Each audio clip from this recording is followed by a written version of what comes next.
दोस्तों, एक कहावत तो आपने सुनी होगी, और अगर नहीं सुनी है तो जरा ध्यान से सुनना। अपनों से ज्यादा वफादार तो ये जानवर होते हैं जो अपनी वफादारी निभाने के लिए अपनी जान तक दे देते हैं। बल्कि इंसानों के अपने तो इतने गिरे हुए होते हैं कि जिस थाली में खाते हैं उसी में छेद कर देते हैं। ऐसी बेवफाई करने वाले अपनों से हजार क्या लाख गुना बेहतर ये जानवर होते हैं। दोस्तों, आज की हम अपनी इस वीडियो में आपको दिखाने वाले हैं कुछ ऐसी चीजें जिसे देखने के बाद आप कहेंगे कि ये जानवर कितने वफादार होते हैं। तो चलिए शुरू करते हैं आज का ये नया एपिसोड। लेकिन उससे पहले दोस्तों, अगर आप हमारे चैनल पे नए हैं और चैनल को अभी तक सब्सक्राइब नहीं किया है तो प्लीज कर लीजिए। साथ ही अगर आप इस वीडियो को फेसबुक पर देख रहे हैं तो पेज को लाइक जरूर कर दीजिएगा।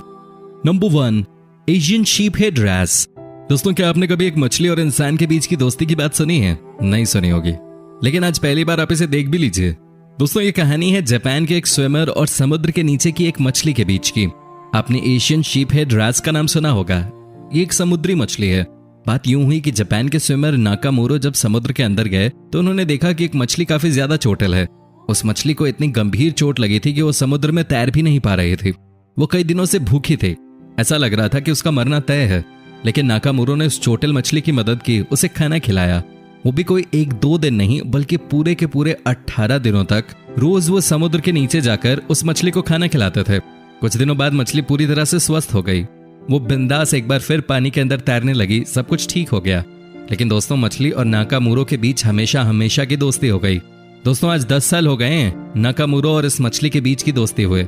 कई साइंटिस्ट तो इनके बीच के रिलेशन पर स्टडी भी कर चुके हैं और सबने माना कि ये एक रियल फ्रेंडशिप है। इन दोनों को देखकर एक बात तो साफ नजर आती है दोस्तों, वो ये है कि अगर आपका दिल साफ है तो दुनिया में आपको दोस्तों की कमी कभी नहीं खलेगी। वैसे ही आप हमारे दोस्त हैं और हमारी ये दोस्ती भी हमेशा हमेशा के लिए कायम रहेगी। Number 2, big bird the pelican. दोस्तों, ये कहानी भी बहुत हार्ट टचिंग है।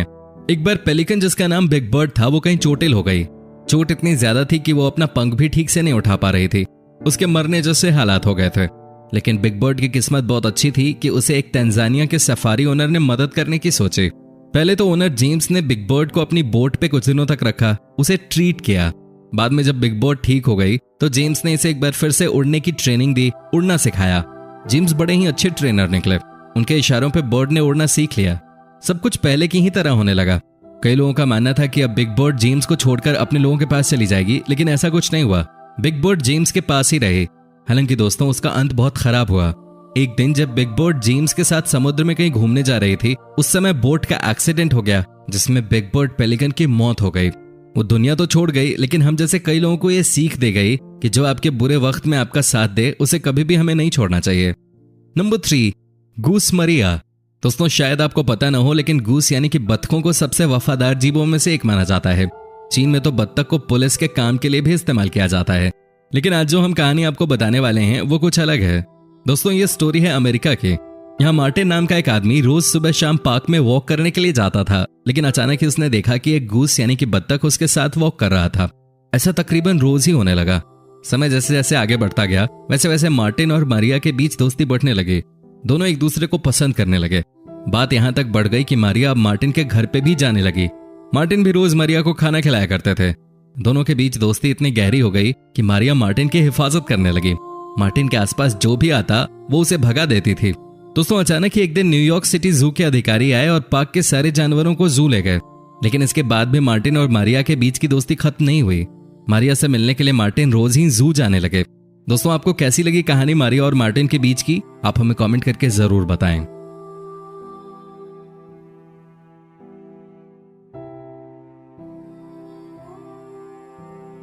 Number 4, loyal crow. दोस्तों, क्या आप में से कभी किसी ने कोई कौवा पाला है क्या? नहीं ना। लेकिन ये है जर्मनी की रिंचे, जिनकी दोस्ती है इस कौवे के साथ सालों से। जिन्हें सुनने में हो सकता है बड़ा अजीब लगे, लेकिन बात कुछ ऐसी ही है। रिंचे एक बार पार्क में वॉक कर रही थी। इन्होंने देखा कि एक कौवा का बच्चा जमीन पे पड़ा हुआ है। ना तो वो चल सकता है, नहीं वो उड़ सकता है। वो बहुत ही छोटा था। रिंचे उसे अपने घर लेके आ गई। कई लोगों ने उन्हें मना किया कि आप कौवे के बच्चे को अपने घर में मत लेके आओ, लेकिन रिंचे ने किसी की नहीं सुनी। वो उस कौवे को अपने घर लेके आई, उसकी सेवा की, उसे ठीक किया, उसे उड़ना सिखाया। अब सबको लगा कि कौवा रिंचे के घर से चला जाएगा, लेकिन ऐसा कुछ नहीं हुआ। कौवा रिंचे के साथ ही रहता था। वो उनके साथ शॉपिंग करने जाता था। रिंचे की गाड़ी में वो मस्ती करता था, आइसक्रीम खाता था। इतना ही नहीं दोस्तों, रिंचे के पास जो एक कुत्ता था वो कौवा उस कुत्ते के साथ भी खूब खेलता था। दोनों के बीच बहुत अच्छी दोस्ती थी। रिंचे को भी समझ आ गया था कि ये कौवा उनका सबसे वफादार दोस्त बन गया है।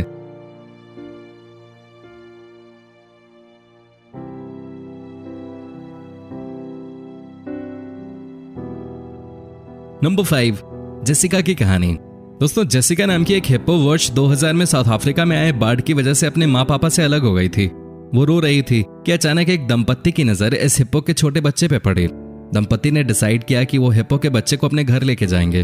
उन्होंने जेसिका को अपने घर में शरण दी, उसे पाला पोसा और बड़ा किया। अपने घर में एक छोटा सा स्विमिंग पूल भी बना दिया ताकि जेसिका गर्मी के दिनों में आराम से पानी के अंदर मस्ती कर सके। दोनों के बीच प्यार बहुत गहरा होता गया। जेसिका अब बड़ी होने लगी। ऐसे में दंपत्ति को जेसिका का ख्याल रखने में मुश्किल होने लगी। जेसिका का खाना भी बहुत ज्यादा था, लेकिन फिर भी उस दंपत्ति से जितना बन पड़ता उन्होंने जेसिका के लिए किया। अंत में एक दिन फॉरेस्ट ऑफिसर्स आए और दंपत्ति को बोला कि चूंकि अब जेसिका बहुत बड़ी हो गई है, ऐसे में उसका कॉलोनी में रहना ठीक नहीं होगा। ऑफिसर्स उससे पास के ही जू में ले गए। लेकिन दोस्तों, जो दंपत्ति थे वो जेसिका से मिलने रोज ही उस जू में जाया करते थे। उसके लिए खाना लेकर जाते थे। जेसिका भी अपने प्यारे लोगों को देखकर बहुत ज्यादा खुश हो जाती थी। वो भी दिन में अपने दोस्तों का इंतजार करते थे। इस दंपत्ति ने तो इस बात को प्रूव कर दिया कि चाहे कुछ भी हो जाए, लेकिन अगर आपके दिल में तमन्ना है किसी को प्यार करने की, तो आपको भी पलट के प्यार ही मिलेगा।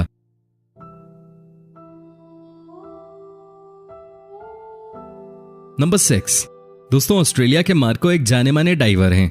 ये समुद्र के अंदर कई बार जा चुके हैं। वहां के जानवरों के बारे में ये रिसर्च करते हैं।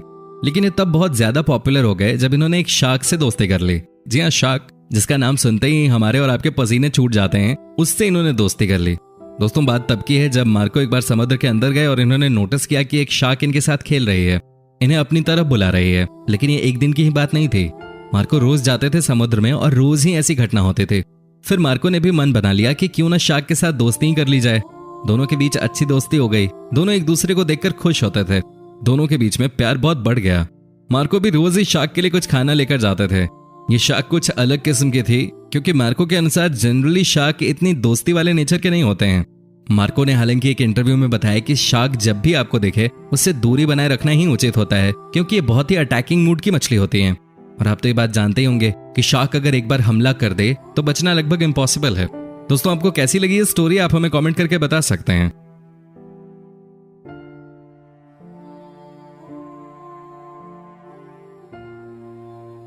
Number 7, beer. दोस्तों, केरॉन नाम के इस आदमी ने एक बियर यानी कि भालू को पालना शुरू किया।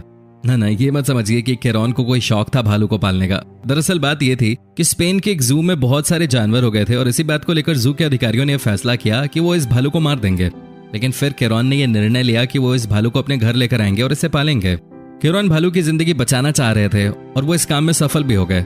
उन्होंने बियर को पालना शुरू कर दिया। केरॉन और भालू के बीच अच्छी दोस्ती हो गई।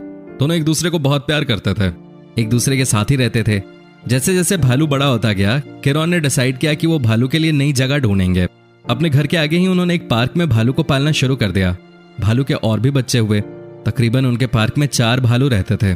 केरॉन और भालुओं के बीच इतनी दोस्ती हो गई कि जब केरॉन ने शादी की तो उनकी बारात में भालू भी गए थे। ये जरा तस्वीर भी देख लीजिए। लेकिन दोस्तों, केरॉन का भी ये कहना है कि आप इस तरह के जंगली जीवों को नहीं पालें तो अच्छा रहता है, क्योंकि ये भालू आपके ऊपर कब हमला कर दें इसका अंदाजा लगा पाना मुश्किल है। हालांकि ये जानकर आप चौंक जाएंगे कि केरॉन के 90% दोस्त भालू ही थे।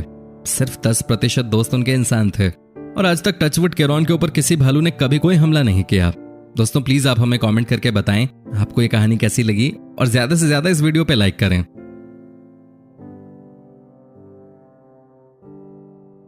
Number 8, lion.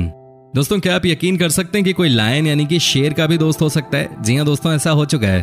तभी तो आज हम आपको वो तस्वीर दिखाने जा रहे हैं जिसे आपने इससे पहले कभी नहीं देखा होगा। दोस्तों, रदरफोर्ड नाम के इस इंसान ने क्यारा नाम के लायन को बचपन से ही पाला पोसा। इन दोनों के बीच बहुत ज्यादा प्यार हो गया। लेकिन किसी काम की वजह से रदरफोर्ड को 7 सालों के लिए क्यारा से दूर जाना पड़ा। लेकिन अब इस तस्वीर को देखेंगे तो आपकी आंखों में आंसू आ जाएंगे। ये देखिए कैसे ये शेर रदरफोर्ड को 7 सालों के बाद भी देखकर पहचान गया, उसके साथ खेलने लगा, मस्ती करने लगा। ये तस्वीर दोस्तों बताने के लिए काफी है कि दुनिया में प्यार की जरूरत है। लोग हो या जानवर, सबको प्यार चाहिए। और अगर आपके मन में सच्चा प्यार है किसी के लिए, तो वो जानवर चाहे कितना ही खतरनाक क्यों ना हो, वो भी आपका दोस्त बन ही जाएगा।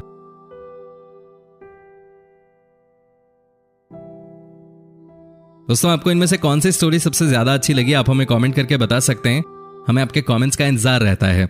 साथ ही दोस्तों, अगर आप हमारे चैनल पे नए हैं और चैनल को सब्सक्राइब नहीं किया है तो प्लीज कर दीजिएगा। साथ ही आप इस वीडियो को अगर फेसबुक पे देख रहे हैं तो पेज को लाइक जरूर कर दीजिएगा।